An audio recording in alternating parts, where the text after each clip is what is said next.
మనకున్న పరపతి, మనకున్న పైసలు, మనకున్న పదవులు, మనలో బాధ్యత పెంచాలి. అంతే తప్ప అచ్చోసిన ఆంబోతుల్లాగా రోడ్ల మీద పడి కొట్లాడతామంటే ఎందుకు అవన్నీ? మిమ్మల్ని చూసి 10 మంది ఇన్స్పైర్ అయ్యేలా ఉండాలి ఒక బాధ్యతాయుతమైన ప్లేస్లో ఉన్నప్పుడు. అట్లాంటిది మిమ్మల్ని చూసి 10 మంది చెడిపోవడానికి అవకాశం ఉంటే ఎందుకు మీరు? కానీ ఇప్పుడున్న పరిస్థితుల్లో చాలామంది యువతలో ఏం కనిపిస్తుందంటే, మనకు పైసలు ఉన్నాయి, మన అయ్యకు పరపతి ఉంది, మన అయ్యకు పదవులు ఉన్నాయి, సో మనం ఏం చేసినా చెల్తుంది అన్న ఉద్దేశమే చాలామంది యూత్లో కనిపిస్తుంది. మనం తాగి అల్లరి చేసినా, రోడ్ల మీద ఏమన్నా పట్టుకొని కొట్టినా కూడా నడుస్తుంది, చలాయిస్తుంది అన్నట్టు కొద్దిమంది బిహేవ్ చేస్తున్నారు. ఒక్కసారి ఈ వీడియో చూడండి.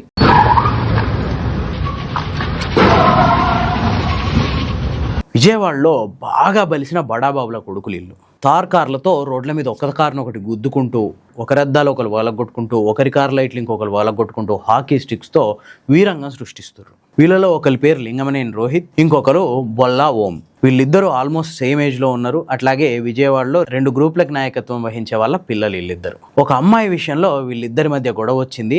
దానికోసం ఇట్లా రోడ్డు మీద పడి కుక్కలు కొట్టుకున్నట్టు కొట్లాడుకుంటారు. ప్రస్తుతానికైతే పోలీసులు ఈ బ్యాచ్ని అదుపులోకి తీసుకున్నారు. కానీ ఏం జరుగుద్ది? పోలీస్ స్టేషన్కి తీసుకుపోతారు. తెల్లారేసరికి వాళ్ళ పేరెంట్స్ వస్తారు, అదే పోలీస్ స్టేషన్లో కూర్చుంటారు. నాకు ఆ ఎమ్మెల్యే తెలుసు, ఈ ఎంపీ తెలుసు, వాటితో ఫోన్లు చేయించి వీనితో ఫోన్లు చేయించి విడిపించుకొని పోతారు. మళ్ళీ అంతే యథావిధిగా అయ్యే తారకార్లు తీసుకొచ్చి రోడ్ల మీద పడి కొట్టుకుంటారు. కనీసం తల్లిదండ్రులు కూడా ఈ పిల్లల్ని మందలించే పరిస్థితి లేదు. తప్పు చేసినప్పుడు ఇది తప్పురా, నేను నా కష్టం పడి ఈ స్థాయికి వచ్చినా, నువ్వు నా కష్టాన్ని ఇన్స్పిరేషన్గా తీసుకో, అంతే తప్ప నా డబ్బుని, నా పదవిని, నా పరపతిని చూసి నువ్వు ఇట్లా చెడిపోకురా అని చెప్పే తల్లిదండ్రులు కూడా కరువైపోతున్నారు.